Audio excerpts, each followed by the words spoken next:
So Ken Barkley, Director of Emergency Services for the Matsu Borough. We're talking a little bit about the earthquake. First of all, the first thing is we got to give our hats off to MATCOM, our dispatch center, and also our 9G base folks over in Palmer for a great job that they did in maintaining all the calls. They didn't miss any calls, and then they had to triage the calls, which ones were true emergencies, life-threatening situation, or was it somebody just wanting information. So for the first hour, it was pretty chaotic for them, so they did a great job. We were able to get all of our trucks moving. We didn't miss any calls. We weren't delayed in any calls. The ones that were the priority calls we were responding to. Within the first hour, we had every station manned, probably within 30 minutes to the first hour. Every station in the borough with fire, EMS, and rescue was manned, and we were on the road. Unfortunately, there were roads that weren't passable, notably Vine and the Point McKenzie Road weren't passable. So those we were notifying Public Works, our director, Terry Dolan, about those. He already did know, but we were notifying him as we learned. We're trying to get everybody on the road and make sure that the community was protected, and crews did a great job in doing that. Each department was triaging calls and keeping it going.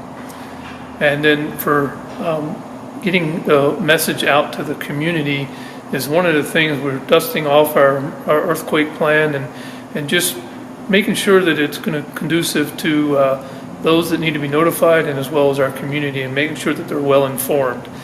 And this time we were very fortunate because we didn't lose communications. We had our cell phones and we had our internet. That may not be the case, so we're looking at a comm plan that we're working on now for our backup. If those things aren't available, how are we going to get the message out to the community? So that's one thing that we are working on right now.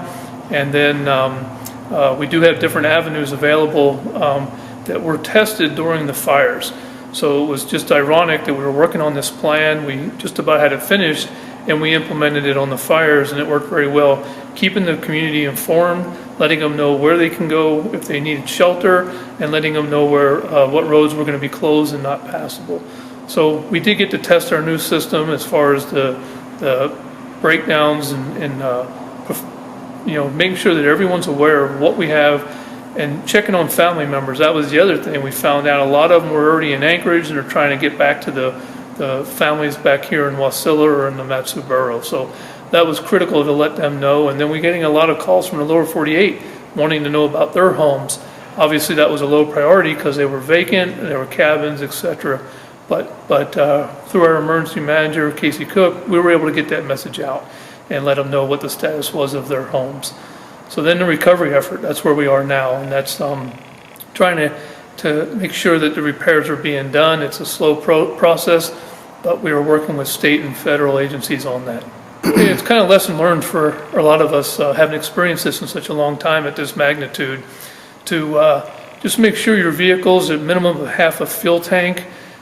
Make sure that you have your medicine, your valuables in one place that you can grab if needed. If you're needed to get out of the area or your home, it's a quick one-stop shop in the home, what you need to grab, cell phone, medicine, the valuable things that you'll need.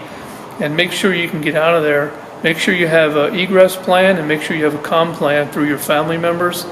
And make sure you have food supply as well.